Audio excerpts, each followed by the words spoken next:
those 4 lines, that stanza is me detailing that I'm back. Like I'm returning to freestyling. I'm returning to doing the thing that I love. I think life sometimes forces us to slow down and work on what's important.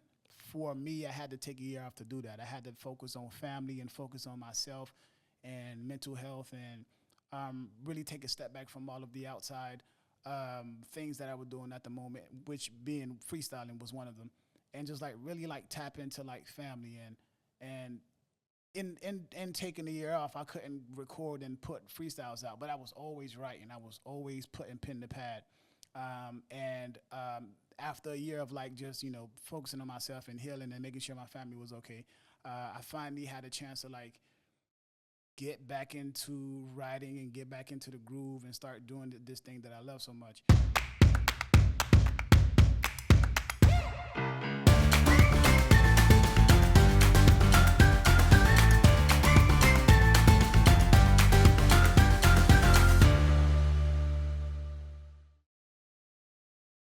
So I had to go crazy on this Laylo freestyle, bro. I had to go crazy on this instrumental. I heard Rayvon on this, and for those who don't know Rayvon, you can just go to YouTube and put in Rayvon Laylo freestyle, and he should be the first thing that pop up. He did his freestyle on LA Lakers, and he completely bodied the beat. Long Beach yachts like my portion, it's off the top. This ain't musical chairs, ain't no tricking me out my spot. See, they double cross me and thinking that I forgot. So into the finish line of my soul inside of a box is gonna be fuck y'all.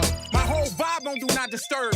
Cause y'all put me through some shit that I did not deserve. Mom was banging 21st while all the gunshots occurred and enemies get stopped like they forgot the words. Usually when someone does a freestyle on a popular beat like Laylo and they body it, it takes a while for someone to even want to get on the track and do their version of a freestyle because you don't want to be drowned out by what this other person did.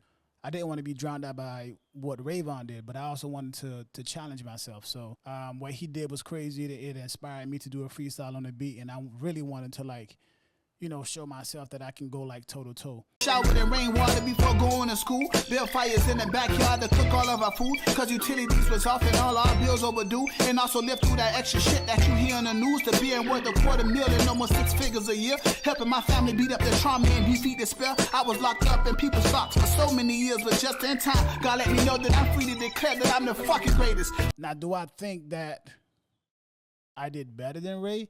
There's really no competition, but for myself, I don't think I was able to overdo what he did because he did his penmanship, his flow was amazing on the beat, and that freestyle is probably gonna live forever, to be honest with you.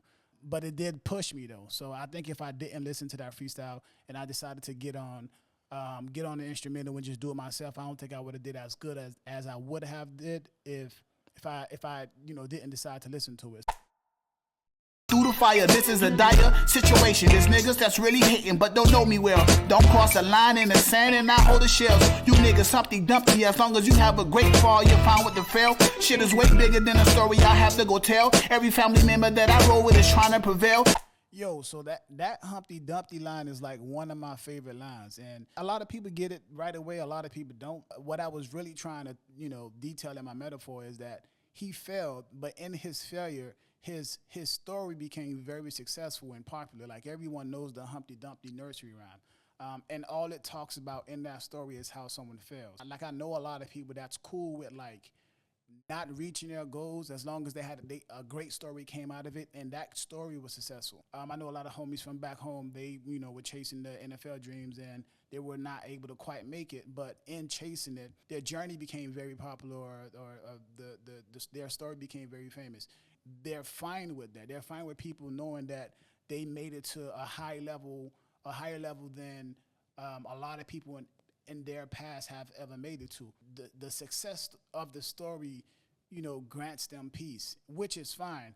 But for me, I'm not cool with that. I'm not okay with that. The ultimate goal is the destination, and it's to enjoy the journey. So whether this story of mine's become very popular, whether this story of mine's become very known, and it becomes very successful, if I don't make it to the destination, it doesn't matter. Yeah, they winning now, but they still do ride with the L. Hope they never use it like that cook with that lies on the shelf. Speaking of cooking, Chef Randy. If you looking for me, look up. I'm fly with no wings or a tail. Expect great things from me, like I'm a student of Yale. Yeah, you can feel that I'm a G, you a student of Braille. Everybody can't sit with me. Bro. Bro. What I do to get here. Living off a Bro. for that dollar, we need to go there. Whether it's a market or one dime or one beating the bell. Like I said earlier, I do feel like life forces people to slow down because it can be tough sometimes. You know, there's things that come at you unexpectedly, and there's things that that's coming that really forces you to like find a way to live in peace. And we all find the things that we need to do to make sure that our mental is okay.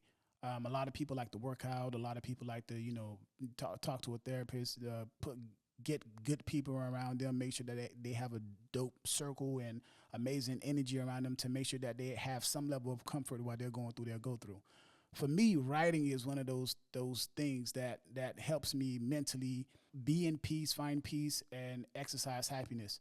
That's the reason why this is called Mental Fitness Freestyle, is because it's something that I use to work my mental health daily.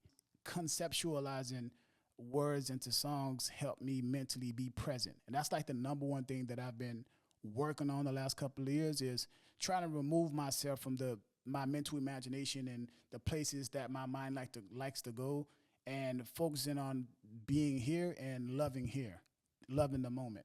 And writing helps me do that. It helps me just recognize that there's a space that I'm in that I should enjoy, which is the now.